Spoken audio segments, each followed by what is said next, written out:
लालकुआं विधानसभा seat से चुनाव लड़ रहे हरीश रावत की नींद इन दिनों उड़ी हुई है। इसकी दो वजहें हैं। पहली वजह है 2017 में दो विधानसभा सीट से मुख्यमंत्री रहते हुए चुनाव हारने का रिकॉर्ड, और दूसरी वजह है बीजेपी का वो सवाल जो उन्हें सता रहा है, परेशान कर रहा है और हैरान भी कर रहा है, साथ में उनको बेचैन भी कर रहा है।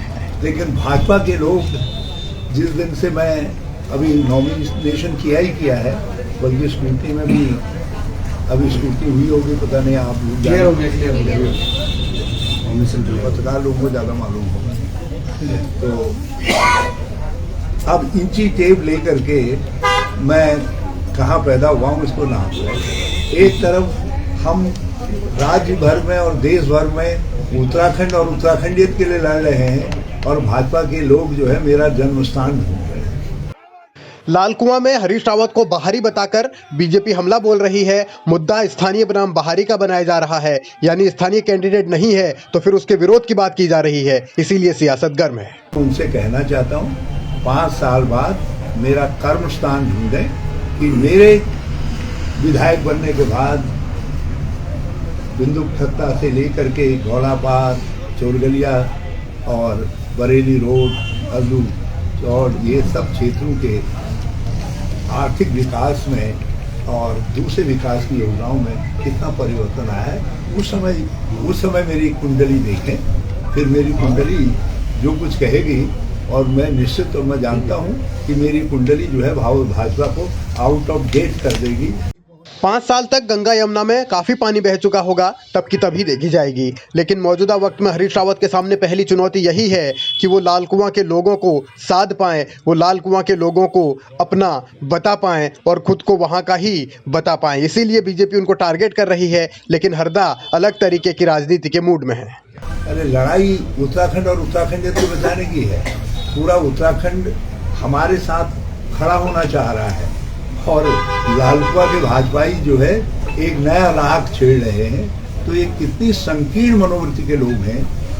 यहाँ तो सब आए ही लोग हैं। ये धरती ने सभी को तो स्थान दिया है। मैं गलत तो नहीं कह रहा हूँ, सभी को स्थान दिया है। और सिर्फ अंतर इतना ही तो है, मैं चुनाव के वक्त में आया हूँ तो मुझको, मैं तो अरे जी, अब ये पता नहीं फिर किस किस का जन्म स्थान ढूंढेंगे भाजपाई जो है, और राज्य देश को भी कभी भाजपा का जन्म स्थान ढूंढना पड़ेगा। कहाँ पैदा हुई भाजपा में? ये तो अंग्रेजों की गोद में पैदा हुई, आर्य जनसंघ के रूप में।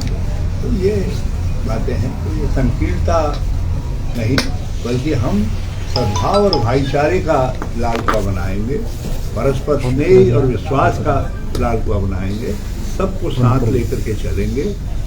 सबको साथ लेकर चलने का संकल्प लेकर हरीश रावत सियासत की एक नई पारी शुरू करने की कवायद में है। 2017 वाली गलती ना दोहराई जाए, इसीलिए वो लालकुआं में लगातार डेरा जमाए हुए हैं, दिन रात वहीं डटे हैं, डोर टू डोर कैंपेन कर रहे हैं। साथ में लालकुआं की आवाम को बेहतर भविष्य का सपना दिखाने में भी कोई कसर नहीं छोड़ रहे।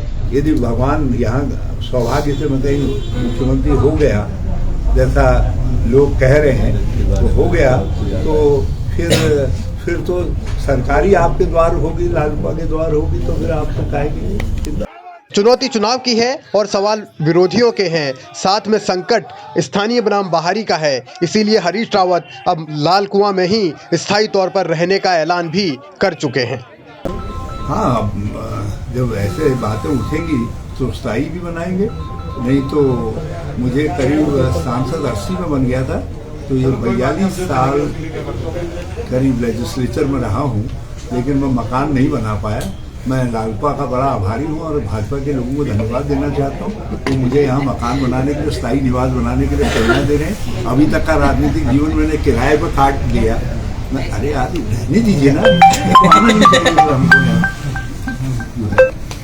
हमने इतने साल का राजनीतिक जीवन किराए पर काट दिया।